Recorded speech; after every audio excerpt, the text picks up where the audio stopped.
Hey guys, how y'all doing? Welcome back to the channel. My name's David and I fix RVs.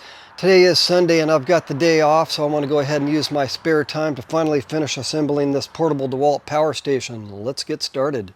The thing that I did to this box was I installed this battery post. I know I've called it a terminal in previous videos. This is actually a battery post. And because this box is so tiny, practically microscopic. I mean, I have very little room in here. Taking measurements was critical. As you can see, this post is just, barely fits. I couldn't even really go further away because, as you can see on the outside, this is almost at the very edge, and I wouldn't have been able to get my washer on, so I had to take very precise measurements to get that installed where it is, and I have to do the exact same thing on the other side of the box. I've already got all my measurements out there. I'm going to use a unibit to drill that hole now. I've got my fingers crossed. I'm really hoping that this works out because, like I say, we do not have a whole lot of space inside of this box. If I were to start over, I would use a different box. All of the parts for this build are in the description except for the box, and that's why the box is not in the description. This box just isn't big enough. I think I'm going to be able to get everything into it, but just barely. It's going to be difficult.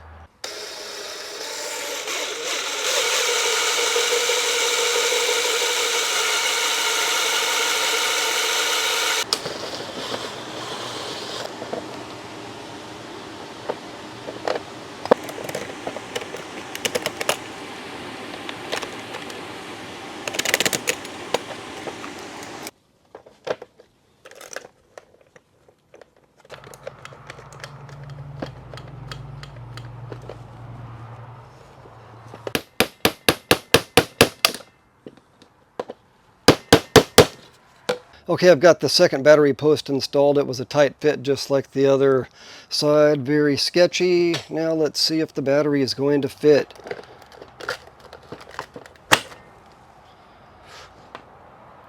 Barely, but there it is. We got it in there. Next I'm going to do something that I should have done sooner, and that is to heat up the sticker on the box with this heat gun and get it off of my box.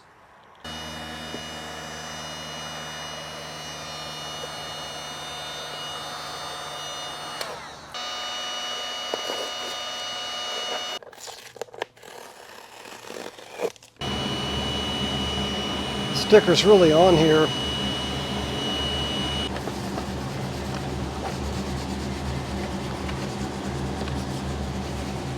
This is what it looks like with the covers.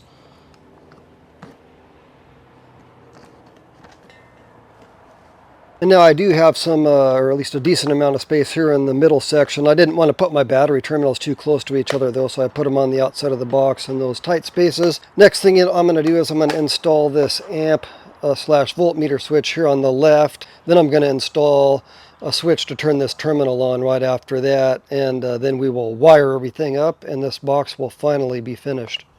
I've taken a couple of measurements and I can see that on the right side of the box, the battery comes to here, and on the left side of the box, the battery will reach to here. And then my converter, the top of the converter is right about there, so I'm going to have to put my next two devices in right here in this space. And it looks like this is the perfect location for my volt amp meter. As far as switches go, when you're shopping, you have a couple of choices. We've got these guys here, which actually, I do like these, but they take up a lot more space inside of the box than this. So I'm going to go ahead and go with this. If I could have found a volt amp meter that was about that size, which is impossible. I mean, they would never be able to do that. I would have done that with the volt amp meter as well, but this is what we're going to be using. It's the same volt amp meter that you guys saw me bench test in a previous video. I bench tested this volt amp meter with my CL800 Klein meter, and this cheap Amazon meter was very accurate. This other meter is pretty close, 1.31, 1.28. It's kind of bouncing around, but this meter without a shunt actually looks to be pretty accurate. Just kind of notching my hole a little bit before I get started with putting the unibit on it.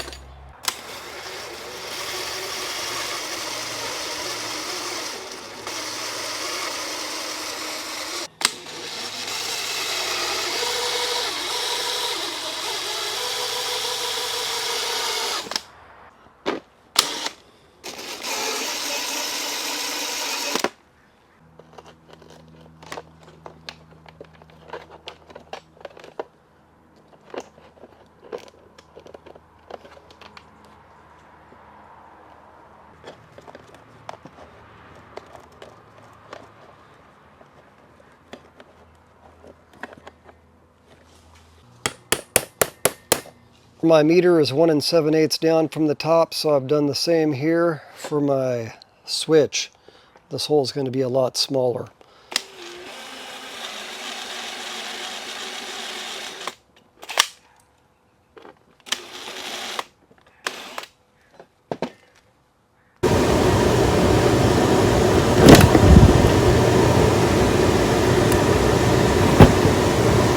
And I used fingernail polish remover to get rid of the Sharpie marks that were on the box up here. The only thing left to do is to wire up these devices that we just finished installing. So I finished wiring this box up. I got a kind of a big mess of wires here in the center. It's not pretty, but I promise it will work.